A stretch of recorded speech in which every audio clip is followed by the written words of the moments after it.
마태복음 15장 21절에서 28절.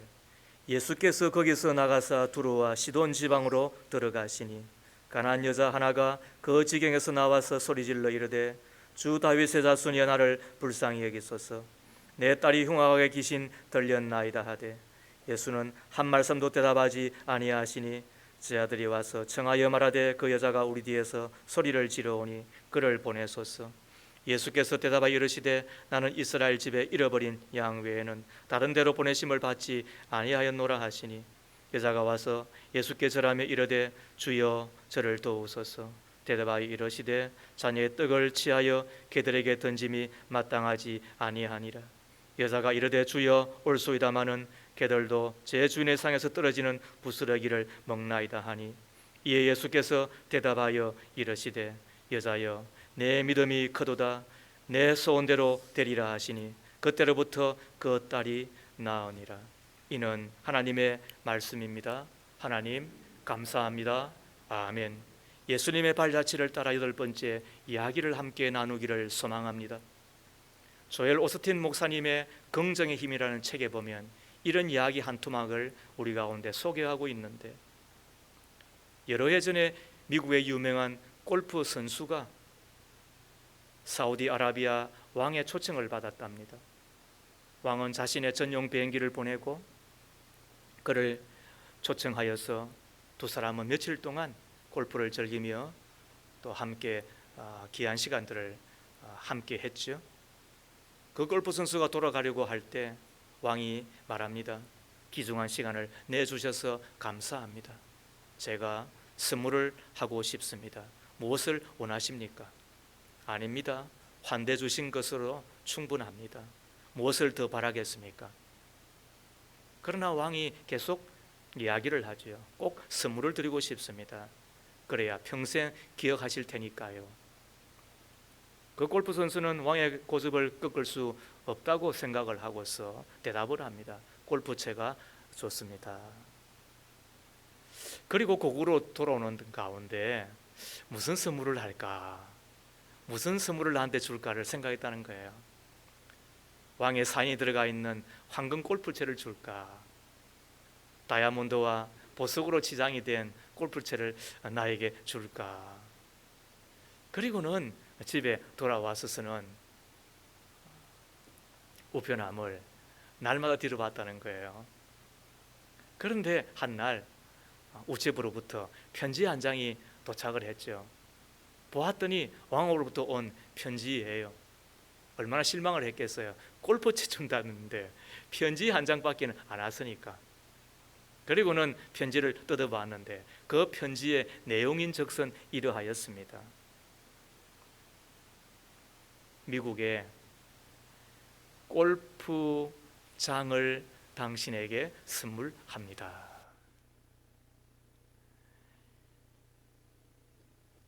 그는 골프채를 기대했지만 받은 것은 그 이상이었던 것입니다.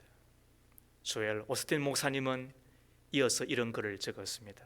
기대 수준을 높이라. 인생은 꿈보다 기대를 따라간다. 기대한 만큼 이룬다. 다시 한 번 더 이야기합니다. 기대 수준을 높이라. 인생은 꿈보다 기대를 따라간다. 기대한 만큼 이룬다. 여러분 어떻습니까? 하나님께서 우리에게 주시고자 하는 것은 늘 우리의 기대 이상이지요. 그러므로 큰 기대를 가지면 그 기대 이상으로 주시는 하나님이 되십니다. 여기에서 기대가 바로 믿음인 것입니다. 기억하십시오. 하나님은 한 사람을 축복하실 때 그 사람을 축복한다고 하기보다는 그 사람의 믿음을 축복하는 것입니다. 하나님은 한 사람을 기뻐하실 때 그 사람을 기뻐한다고 하기보다는 그 사람의 믿음을 기뻐하시는 것입니다. 하나님께서 한 사람을 사용하려고 하실 때에 그 사람을 사용하는 것도 맞지만은 그 사람의 믿음을 사용해 주시는 것입니다. 만일 우리가 하나님이 나를 높여줄 수 있는 그런 믿음을 가지고 있다고 하면 하나님은 반드시 나를 높여주실 것입니다. 그러므로 사랑하는 믿음의 가족 여러분, 믿음이 있는 곳에 항상 하나님은 문을 여신다는 것을 믿으시기를 축복합니다. 우리에게 믿음이 있다고 한다면 아직 기회는 끝나지 않았습니다. 아무리 절망적인 사람도 그 사람 속에 믿음이 들어가면 우리가 알지 못한 하나님의 놀라운 축복이 다가올 것입니다.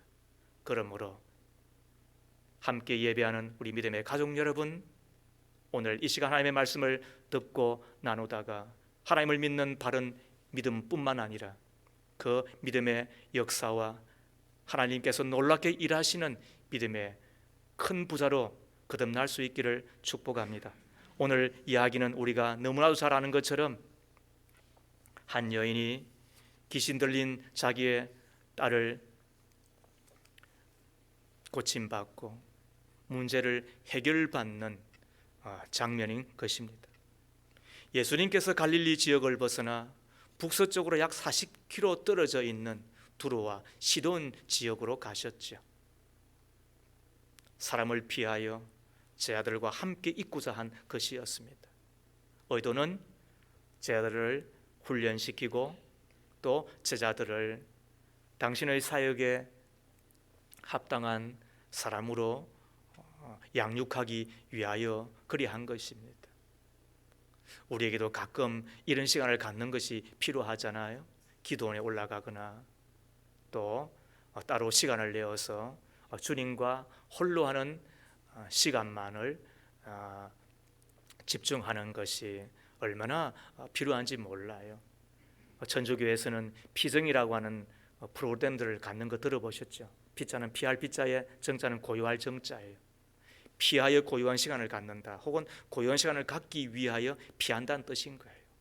우리들도 1년에 한 번 정도 가족 단위면 더 좋고 아니면 개인적으로라도 이런 시간을 가지면 크게 유익할 것입니다.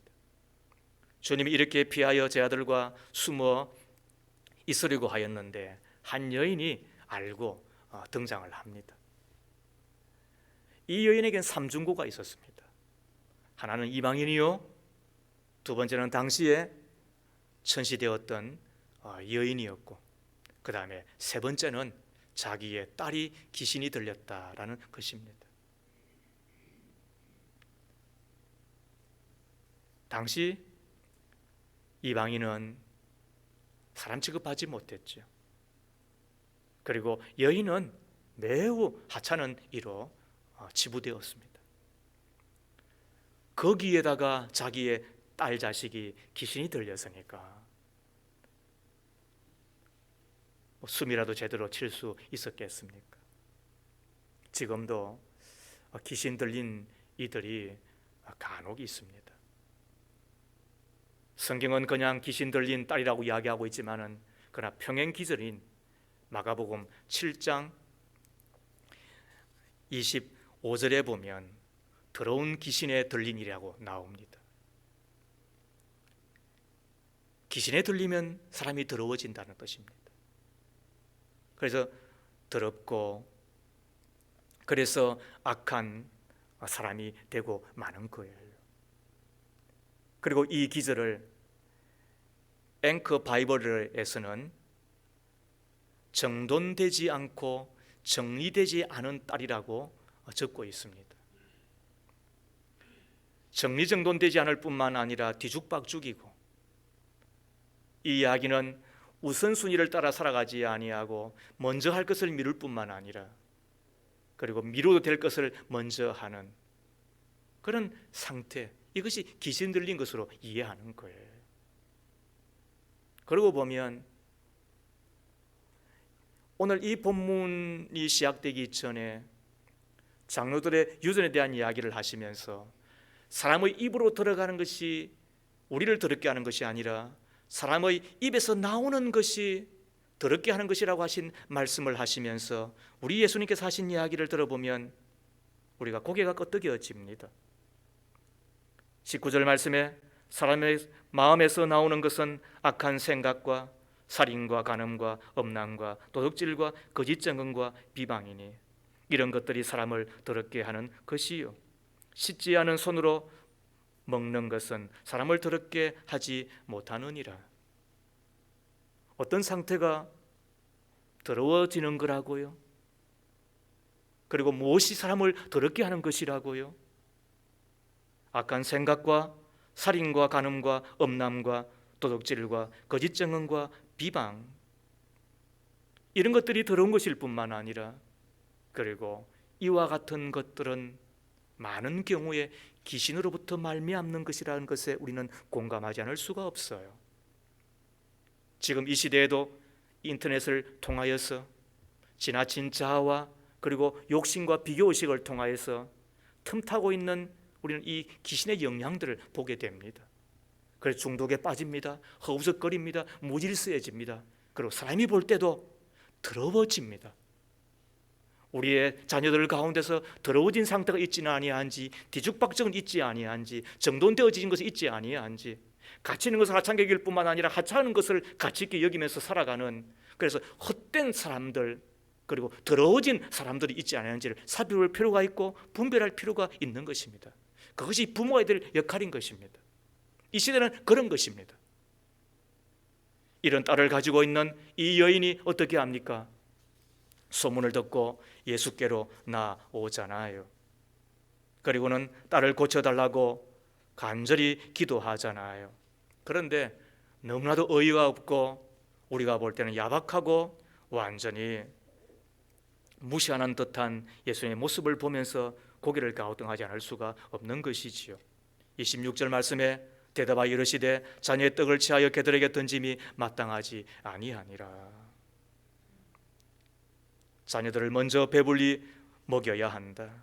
자녀들이 먹을 떡을 집어서 개들에게 던져주는 것은 옳지 않다. 이런 말이 됩니다. 너 줄 잘 서라. 너는 저 뒤야. 개들하고 같이 서 있어. 앞자리에는 내 자녀들 유대인들이 먼저 서 있어야 해. 앞에 서 있는 내 자녀들 먼저 먹이고 그리고 남는 것 있으면 개 같은 너에게 줄게. 한마디로 개만 못하다는 거잖아요. 이렇게 무시할 수 있어요? 이때 여인이 어떻게 반응하나요? 27절 말씀을 보세요. 여자가 이르되 주여 올소이다마는 개들도 제 주인의 상에 떨어지는 부스러기를 먹나이다. 이 말씀, 이 말 한마디가 이 여인에게 기적이 되어서 임하는 거예요. 그래서 평행기적이었던 마가복음 7장 29절은 이렇게 적고 있습니다. 내가 이 말을 하였으니, 내가 이 말을 하였으니 돌아가라. 귀신이 내 딸에게서 나갔느니라. 그러고 보면 말과 마음은 틀리지 않아요. 그리고 말과 그 사람의 믿음도 틀리지 않아요. 오늘 이 말을 한 여인을 향하여서 예수님께서 하신 말씀이 뭐예요? 그게 28절이에요. 여자야, 내 믿음이 크도다. 내 소원대로 되리라. 저는 우리가 하나님을 감동시키는 말하는 자이기를 바라고, 그리고 그 말이 내 마음이요 내 믿음이라고 하였으니 하나님의 보좌를 움직이는 믿음의 큰 사람 되기를 소망합니다. 그리고 내 믿음이 크면 어떤 일이 일어납니까? 두 가지 믿음이 있는데 하나는 구원받는 믿음이에요. 주 예수를 구주로 믿으면 제3연 천국과 함께 하나님 자녀가 되고 천국 간단 말이에요. 그럼 이 땅 가운데서도 영생의 사람, 천국의 사람이 되어서 내 가정을 구원하고 내 자녀를 보호하고, 그리고는 내가 머문 곳을 온전히 축복하는 사람으로, 그 믿음의 역사 나타나는 사람으로 살아가기 위해서 필요한 믿음이 뭐라고? 그는 큰 믿음인 거예요. 그 믿음의 사람으로 오늘 이 여인은 자기 딸을 건져내잖아요. 우리는 오늘 이 여인의 믿음에서 어떻게 역전이 일어나고 병이 변하여 건강이 될 뿐만 아니라 귀신이 쫓겨나고 그 가정이 회복되어지는 것을 경험할 수 있었을까? 저는 이 여인에게서 하나를 주목하지 않을 수가 없어요. 그게 뭐냐 하면 자존심을 버리는 믿음이, 그게 큰 믿음이라는 거야. 자존심을 버리지 못하면 그 믿음은 작은 믿음일 수밖에 없는 거예요. 자존심을 버리지 못하면 그건 온전한 믿음일 수 없는 거예요.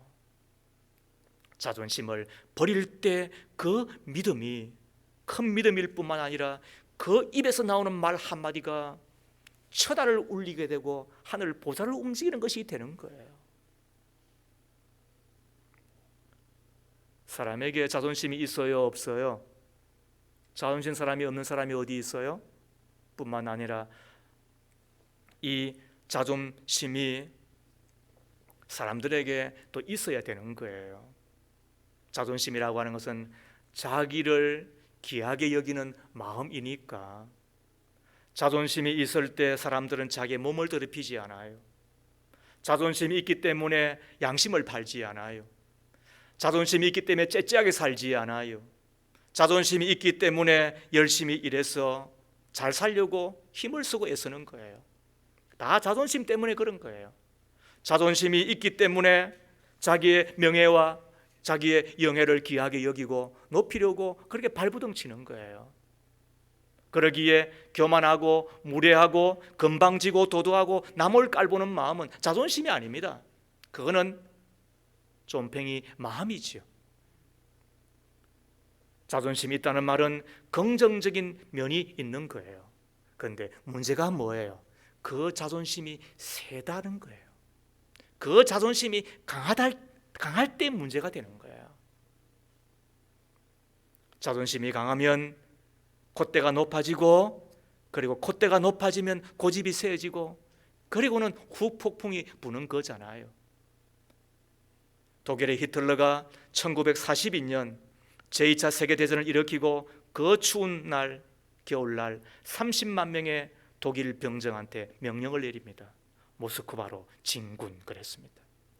그리고는 떠나 그곳을 향하여 가는데 도저히 걸어갈 수가 없습니다. 전투는 둘째치고 도착하기도 쉽지 않았습니다. 끝없이 펼쳐지는 그 눈보라의 벌판이고 추위와 배고픔에 독일 병사들은 말 그대로 죽을 고생을 하였습니다. 이때 주변에서 많은 참모진들이 이야기하기를 돌아가야 합니다. 돌아가야 합니다. 그렇게 건의하였으나 이 히틀러는 단지 자신의 잘못을 시인하여야 하는 자존심 때문에 철수하라고 하는 명령을 내리지 못했다는 겁니다. 결국 독일군은 그 전투에서 무려 20만 명이 사망하고 9만 명이 포로로 잡히고 본국으로 돌아왔던 이의 숫자가 몇 명이냐? 30만 명 가운데 6천 명이었다고 알려집니다. 왜 그렇게 창피를 지나 그런 피해를 고스란하게 다 입었습니까? 그것은 자존심 때문에 그랬습니다. 자존심은 뭐로 나타난다고요? 고집스러움으로 나타납니다. 그러고 보면은 참 우리 고집스럽잖아요, 그죠? 여보, 한번 물어봐요. 그러면 알아나. 그러면 뺑뺑뺑뺑 돌다가 말이죠. 다시 원위치 하는 게 우리들이에요. 그 고집은 자존심이 센 거잖아요. 뿐만 아니라 그 자존심은 지기 싫어함으로 나타나는 거예요. 영국의 어느 가정에서 치약 하나 때문에 이혼하고 가정이 파산된 이야기를 우리는 소개받고 있습니다. 여자는 대범하고 한편 부주의한 면이 있는 여성이고 남자는 꼼꼼하고 실수를 별로 하지 않는 사람이에요. 두 사람이 결혼을 해서 삽니다. 그 치약을 쓰는데 여자는 치약의 중간을 툭 짜서는 쓰는 거예요. 남성은요 뒤에서부터 이렇게 눌려가지고는 묻혀서는 치약을 쓰잖아요. 아내에게 이야기합니다. 왜 그렇게 치약을 그렇게 쓰느냐고. 그러자 아내가 하는 이야기가 사람이 째째하게 치약 쓰는 거 가지고 그러느냐고.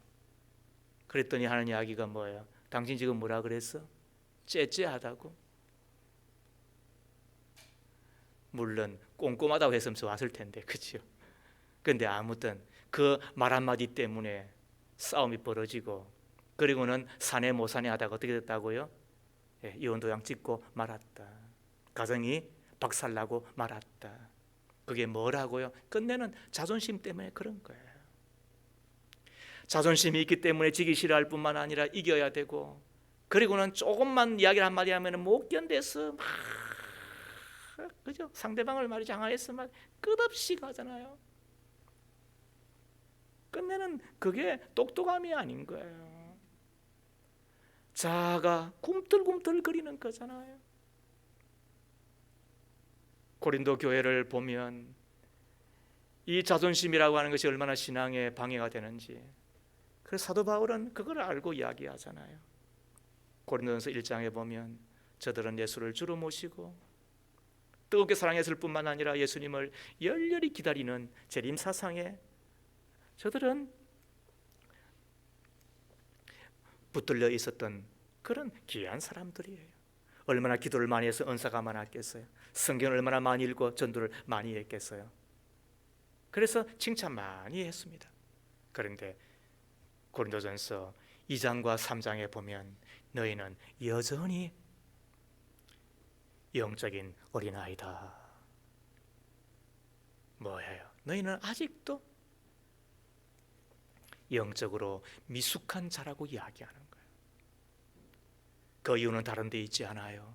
저들 속에 있는 그 자존심이라고 하는 바로 자아 때문에 그런 거예요.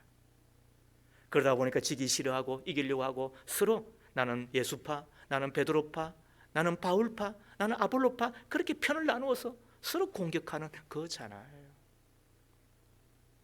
얼마나 우리 가운데 이것이 신앙의 적이 되고 있는지. 안산제일교회에 지금은 원로로 은퇴를 하셨습니다만 이 고은 목사님께서 폐결핵 3기를 만나서 너무너무 고통스러우니까 3번이나 자살을 하려고 했다고 그래요.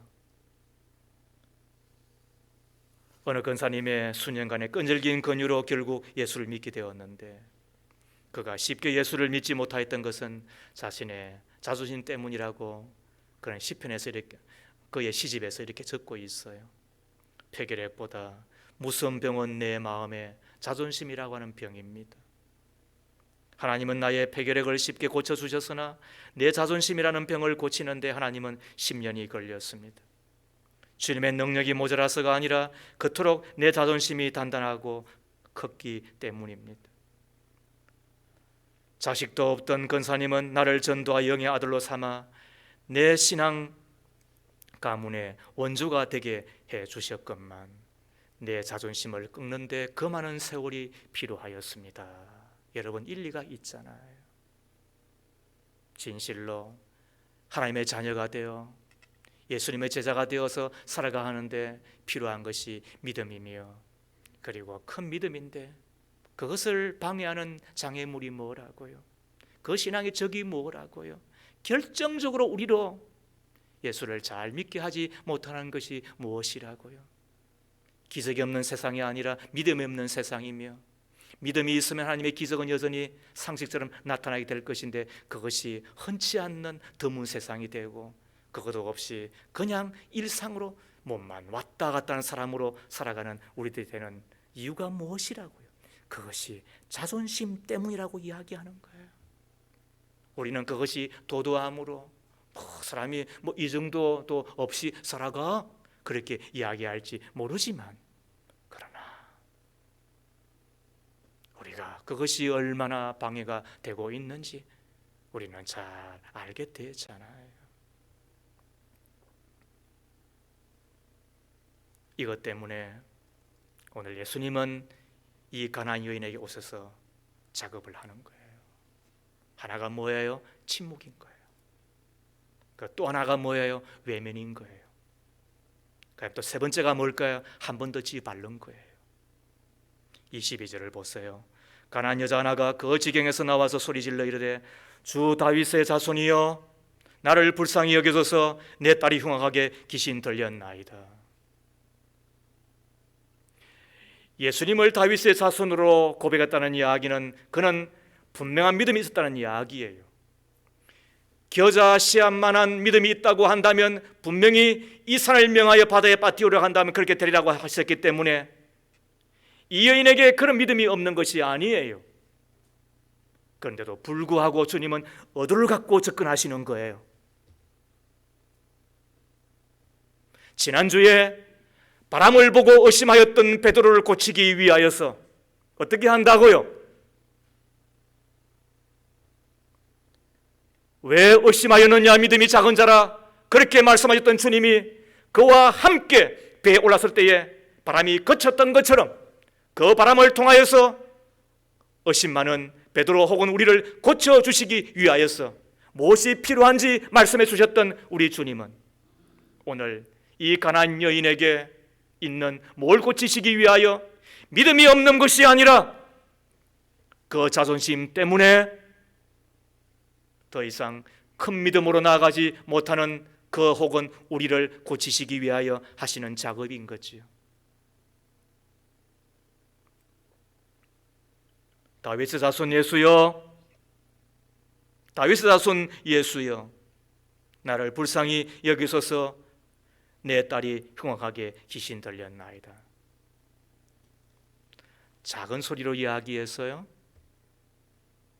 자기 딸이 귀신 들렸다는 이야기를 누군들 하고 싶겠어요?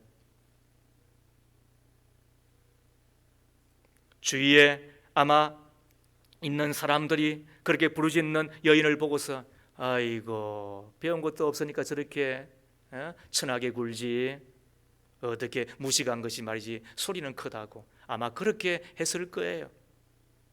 뿐만 아니라 나중에 자기 딸이 귀신 들렸다는 그 이야기를 듣고서 어떻게 살아가겠어요? 그리고 혹시라도 못 고쳐지면 어떻게 할 거예요? 여인이라고 하는 것은 본래 자존심 갖고 살잖아요. 그래서 등산 가보면 말이죠, 여인들이 왜 그렇게 화장을 하고 온지 모르겠어요. 등산에 땀을 줄줄 흘리면서도 뭐 때문에? 자존심 하나 때문에 그런 거예요. 그런데도 불구하고 체면 불구하고 이 여인은 부르짖어요. 자존심 버리고 부르짖어요. 그때 우리 예수님이 어떻게 해요? 23절에 아무 대답도 하지 않으세요. 그리고는 대뜸 하시는 말씀이 이스라엘 집에 잃어버린 양 외에는 다른 데로 보내심을 받지 아니하였노라. 외면해 버리잖아요. 너는 아니라고 이야기하잖아요. 너 순수는 아니라고 이야기하잖아요. 그때 또 여자가 이제는 절하며 주여 저를 도우소서 이야기할 때 예수님이 또 한 번 더 나아갑니다. 26절에 자녀의 떡을 취하여 개들에게 던짐이 마땅하지 아니하다. 야, 우리가 이쯤 되면 여러분 어떻게 반응하지요? 우리 이런 이야기 들으면 너 개라고 이야기하잖아요. 지금 이런 이야기 들으면 우리가 어떻게 지금 반응해야 되죠? 예수 선생 해도 너무하지 않소? 어떻게 이렇게 개망신을 시킬 수 있어요? 한 번도 아니고 두 번도 아니고 세 번씩이나 이렇게까지 저를 대할 수 있어요? 아마 이렇게 말하고 싶은 게 아마 부글부글 끓어 오를 거예요. 그런데도 불구하고 이 여인의 입에서 나오는 이야기가 기가 막혀요. 27절에 주여 올소이다마는 개들도 제 주의 상에서 떨어지는 부스러기를 먹나이다. 어찌 이인들 자존심이 없었겠어요? 어떻게 이 여자인들 그런 모욕을 당하고도 자기가 개라고 버젓이 인정할 수 있단 말입니까? 그런데 이 여인은 그 자존심을 내려놓는 순간에 귀신 들린 딸이 치유되고 말았습니다. 내 소원대로 될지어다. 그리고 그 믿음대로 되고 만 것입니다. 여러분에게 질문합니다. 여러분은 어떻습니까? 혹시 하나님 앞에 자존심 내세우고 있지 않으세요? 주의 몸된 교회에 와서도 자존심을 내세우고 있는 것은 없으세요? 사실 교회에 오면 자존심 상하는 게 한두 가지가 아니잖아요. 가정에서는 아내로부터 또 혹은 남편으로부터 자녀로부터 사랑과 존경을 받는데 하나님의 교회에 오면 나이 어린 것들이 말이죠. 지금은 제가 여러분들과 거의 동년배가 되었지만은 제가 31의 목사 안수를 받았으니까 그때 이 매우 연만하신 분 보고 제가 집사님이라고 불렀어요. 지금은 이제는 만하신 분들한테는 제가 아버님이라고 불러드려요. 그런데 그때는 제가 뭐 신금방진 아니겠지만 아무튼 그렇게 했어요. 그런데도 불구하고 어린 저를 보고 다소곳하게 저를 대해주시더군요. 자존심 왜 안 상했겠어요? 학교에 가면 우등생이고, 직장에 가면 유능하다는 인정을 받고, 사업장에 가면 사장님이라는 말도 듣는데 교회에 오면 화장실 청소해야지, 주방에서 설거지 해야지, 청소기 돌려야지. 또 왜 교회 오면 왜 그렇게 하기 싫은 것들을 많이 하게 하는지 몰라요. 찬송할 때 손을 왜 들으라고 하는지, 기도할 때 눈 감으면 왜 안 되는, 눈 뜨면 왜 안 되는지. 아무튼 말이죠, 존심 상하는 게 한두 가지가 아니에요. 지기 싫어하고 굽히기 싫어하는 성격이지만 교회 와서는 새 가족을 위해서 양보해야 되고 듣기 싫은 소리도 들어야 될 때도 있으시잖아요. 이 외에 교회에 오셔서 자존심 상하는 게 한두 가지예요. 그런데 하나님의 은혜를 경험하려면 어떻게 된다고요? 그 자존심 내려놓으셔야 돼요. 그 자존심 내려놓지 않으면 믿음은 둘째치고 하나님의 은총도 다 막히고 많은 게 우리들인 거예요. 사단은 그래서 교묘하게 우리의 자존심을 건드리는 거야. 야, 너는 배알도 없냐? 아니 머스마가 야 그게 뭐 하는 것이냐? 우리가 그런 식으로 꿈틀꿈틀거리는 자신의 모습을 보는 거야. 남자가 이런 것도 안 해? 아니 여자가 되어서 말이지, 우리가 그런 식으로 반응하고 싶은 때가 있는 거예요. 만약 가난한 여인이 자기의 자존심이 상한다고 그 자리를 떠나버렸거나 예수님을 외면하였거나 그리고는 뒤돌아섰다고 한다면 딸은 딸대로 여전히 고통 가운데 있었겠지요. 그리고 가정은 풍비박산나고 더 이상 아무것도 경험하지 못하는, 그래서 고통 가운데 아마 살 수밖에는 없었겠지요. 우리 가운데 이 자존심을 버리는 작업들이 필요한 거예요. 자, 오늘 이야기는 우리가 여기서부터 이제 시작하고 마무리를 짓고 싶은 거예요. 어떻게 해야 우리가 자존심을 버릴 수 있을까? 자존심이 없는 사람이 어디 있어요? 여러분, 저를 보면 자존심이 있을 것 같아요? 없을 것 같아요? 있는 정도가 아니에요. 제 아내와 함께 30년을 살았는데 아직도 제 아내를 제가 이겨요. 요즘 여러분, 남자가 여자를 어떻게 이겨요? 그리고 30년 좀 살면 이제는 이기면 또 안 되는 거예요. 그런데 제가 아직도 이겨요. 제 아내가 져주는 것도 있겠지만 아무튼 아직도 저는 강해요. 여러분, 그 강한 제 자아 때문에, 제 자존심 때문에 제가 어떻게 신앙생활을 제가 해냈겠어요? 이 자리까지 왔겠어요? 우리 교회 오기 전에 제가 한 교회에서 13년 있었다고 그랬죠. 그것도 부목사로. 자존심 상하는 일이 한두 가지겠어요? 그런데 어떻게 제가 견뎌냈겠어요? 두 가지 의식 때문에 그랬습니다. 하나는 내가 이 길 아니면 안 된다는 내 의식인 거예요. 그래서 항상 목회자로 갈 때 물어보는 거예요. 당신은 이거 아니고 다른 걸 할 수 있어요? 많죠? 그러면 하지 말라 그래요. 그럼 목사 되면 안 되는 거예요. 그래서 목사는 잡기능하면 성공할 수가 없어요. 목사는 이 길 아니면 사는 길도 없고 이 길 아니면 내가 살 이유도 없다고 그렇게 느낄 때만 목회자가 되고, 그래야 목사로 걸어갈 수 있는 거예요. 성공 그 다음 문제인 거예요. 제가 그렇게 부름을 받았으니까 나는 이 길밖에 없다. 그 다음에 또 하나가 뭐냐 하면 가난했기 때문에 그런 거예요. 매우 죄송한 이야기지만 제가 여러분 못 배웠습니까? 저도 학력이 있습니다. 저는 그때부터 설교를 잘한다고 저는 이야기를 들었습니다. 그러므로 제가 아마 뭐 집을 구하고 또 혹은 뭐 제가 어디라도 갈 수 있는 만큼 제가 아마 재정적으로 여유가 있었다고 한다면은 12번도 제가 옮겼겠죠. 그런데도 불구하고 아무튼 그때 당시는 그런 생각을 한 거예요. 내 아이들 데리고 어디를 가겠나. 그리고 이 길밖에 없는 데라고 하는 그 의식이 그래도 제 자존심 죽게 만들고 제 자아 내려놓게 만들고 그리고는 머리 숙이고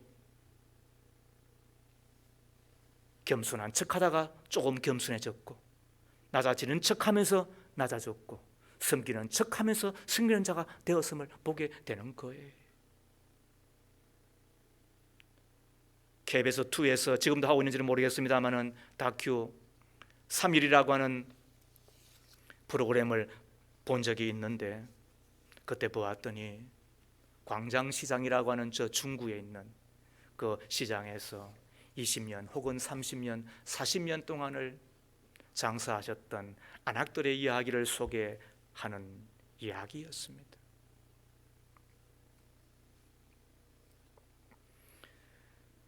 몇몇 안악들의 말을 들으면서 제 눈시울이 붉게 되었습니다. PD가 물었습니다. 어떻게 그 오랜 세월 하루도 빠지지 않고 이 자리를 지키셨습니까? 아픈 때도 있었을 것이고 고로울 때도 있었을 텐데 저들은 추우나 더우나 눈이 오나 비가 오나 바람이 부나 하루도 빠지지 않고 그 시장의 가게 자리를 하루도 빠지지 않고 무려 40년간을 지킨 이들이었습니다. 상인이 이야기합니다. 여인이 이야기합니다.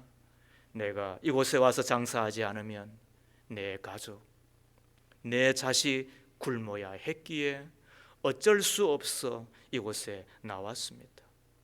나오다 보니 그 세월이 30년이 되었고 40년이 되었습니다. 그 세월 덕에 내 자식 키워서 공부했고 자그만 하나 집 한 칸 만들었고 그리고 사람 노릇하며 살게 되었습니다. 고마울 따름입니다. 누가 고마워해야 됩니까? 누가 고마운 것입니까? 그런데 그분의 입에서 고맙다는 말을 한 것이었습니다. 곰곰이 생각해 보았습니다. 그 긴 세월을 겪으며 쓰러지지 않고 꼿꼿하게 생을 세우며 가정을 만들고 지탱하였던 힘이 바로 이것이구나. 그것은 이 길이 아니면은 사는 길이 없었고 이 길 아니고서는 살 방도가 없었고 배운 것도 없고 가진 것도 없으니까 바로 이곳에서 물건 하나 팔아야 하여야 했고 장사하다 보면 자존심 상하는 일이 한두 가지겠어요?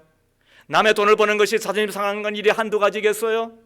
그런데도 불구하고 이 길이 아니면 살 수 있는 길이 없었으니까 이 길 외에는 사는 길이 없었으니까 그 간절함과 그 절박함이 그 자존심을 내려놓고 남의 그 호수무에 있는 돈 하나 바라보면서 지킨 세월이 30년이었고 40년이었고 그것 때문에 그래서 내 자녀를 세웠고 내 가정을 세웠다는 이야기 아니었겠어요?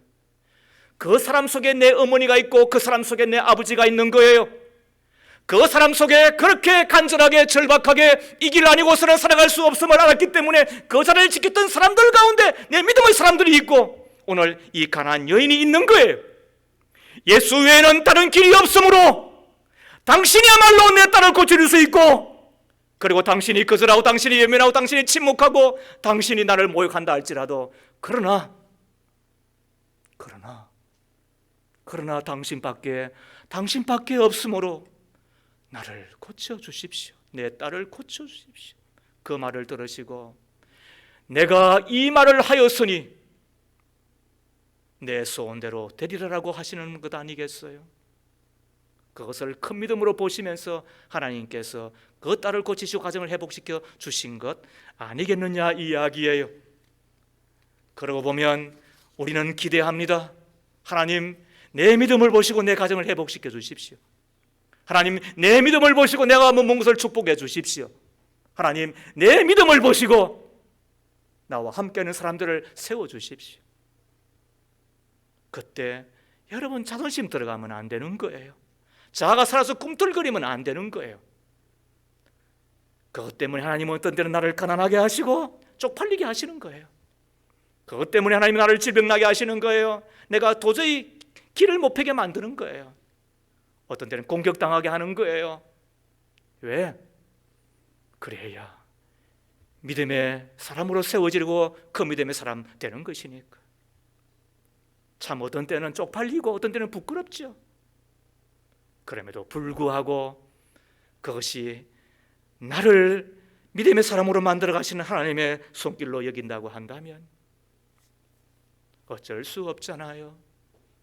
이렇게라도 살아야 되는 것이, 이렇게라도 사는 것이 내 길이라고 여긴다고 한다면 받아들이는 거죠. 그래서 오늘 예수님 말씀이 고마운 거예요. 아마 내가 목사가 안 되었고 또 혹은 여러분들을 뵙는 입장에서 말씀을 전하는 자로 목양한 자가 되어졌다고 한다고 한다면 몇 번이나 주를 부인하며 주님을 떠났을까? 하나님의 교회를 떠났을까? 그래서 고마운 거예요. 이거 외에는 다른 길이 없고, 그래야 내 아이들을 살리고 그리고 내 마누라라도 먹이고 그래야 내가 사는 줄 알았기 때문에 그런 거죠. 바라기는 교회 다니는 것으로 만족하지 마세요. 헌금하는 정도로 내가 이젠 됐다라고 여기지 마세요.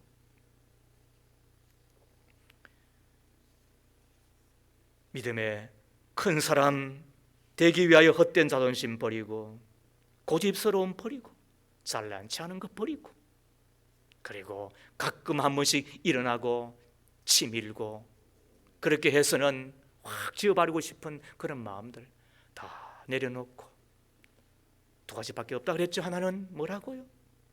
예수엔 다른 길이 없다는 것 때문에, 그리고 예수에게 붙어 있으면 되는 줄 아는 그 절박함과 그 간절함이 우리로 믿음의 사람으로 세운다는 사실을 믿어. 그리하여 내 믿음 보시고 하나님께서 복을 주시고 그리고 나를 보시고 응답하시는 그 주님을 꼭 만나고 주님 만나는 그날까지 이 길을 끝까지 걸어가는 저와 여러분 다 되어지기를 주의 이름으로 축복합니다. 하나님,